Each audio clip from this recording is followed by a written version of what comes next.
Hello, readers of Every Word, and welcome to Every Word 365. I'm your host, Christina Munoz-Madsen, and today we're reading 1 Chronicles 17 through 21.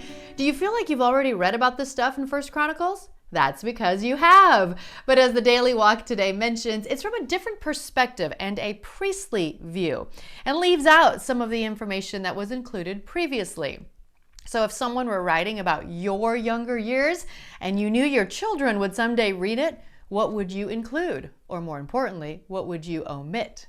Also, if you ever struggle to find the words to sufficiently thank God for all his provision and gifts, try praying David's prayer of thanks in 1 Chronicles 17:16. It really is beautiful.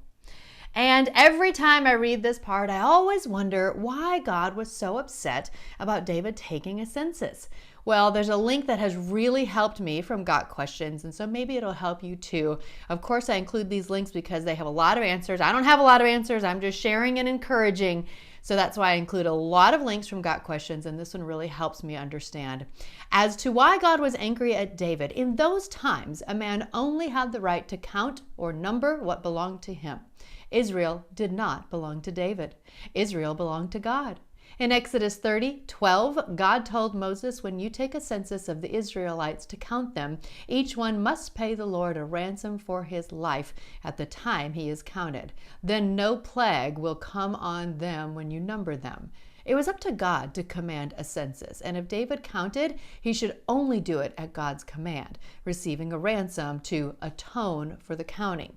This is why God was angry again with Israel, and also why David was conscience-stricken after he counted Israel. David knew it was wrong and begged God to take away the guilt of his sin, and that, of course, was in 2 Samuel. God gave David a choice of 3 punishments for his sin: 3 years of famine, 3 months of fleeing before his enemies, or 3 days of plague. David chose the third, and the Lord then punished Israel with a plague that killed 70,000 men from Dan in the north to Beersheba in the south. As for why God punished the whole nation for the sin of the king, that is exactly the question David asks in 2 Samuel 24:17. Why, when he was the one who had sinned, did the people have to suffer? He even requested that God's hand be against him and his family only, and that God would spare the people. But as with the account of Job, God chose not to give a reason for his actions. Perhaps it was because of Israel's multiplied sins and rebellion against God throughout the centuries. Perhaps it was a lesson to the people and to us as well, that the people suffer when their leaders go astray. The reality is that God didn't justify his actions with a reason, nor does he have to. Of the 3 choices presented to David, the first 2 would have involved some level of dependency upon the mercy of man. The warfare, of course, would be as severe as the enemy wanted it to be. The famine would require Israel to seek food from other nations, relying on the pity of their neighbors. Instead of relying on the mercy of any human, David chose to rely on the mercy of God. The pestilence was, after all, the most direct form of punishment from God, and in the plague, they could only look to God for relief.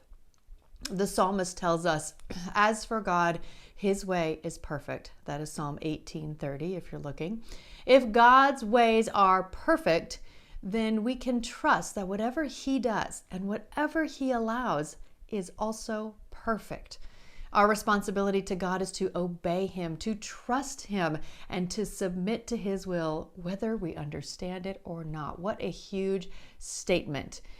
And it's not easy. I know, it's really not easy. As we see in 2 Samuel 24:16, God was grieved because of the things that were happening to his people, and he called off the punishment. Even in his rebuke, God still shows his love and mercy. Again, that is all from a Got Questions link that I'm including. Again, hard stuff to understand, and that is where at some point we have to throw our hands up and say, I trust you. You are just and you are merciful, and we just thank you for all you have given us. We may not ever understand it, at least on this side of heaven. Tomorrow is 1 Chronicles 22 through 27. Happy reading. Who wants to visit Greece and walk the same places Paul did? You are invited to join us for a trip to Greece with Travel with Friends. On day 6 of the trip, you'll wake up to visit the island of Crete. We can visit the palace of Knossos and its famous labyrinth, which was the center of the Minoan civilization. It is absolutely incredible. Next, we'll visit the island of Santorini, which is perhaps the most breathtaking of all the Greek islands. The whitewashed houses, narrow streets, and open-air cafes that are accessible by cable car or mules. There will be several optional tours offered in Santorini, or you may choose to spend the day shopping and exploring on your own. Again, we return to the ship for dinner and evening entertainment. Hope to see you with us in Greece in 2025.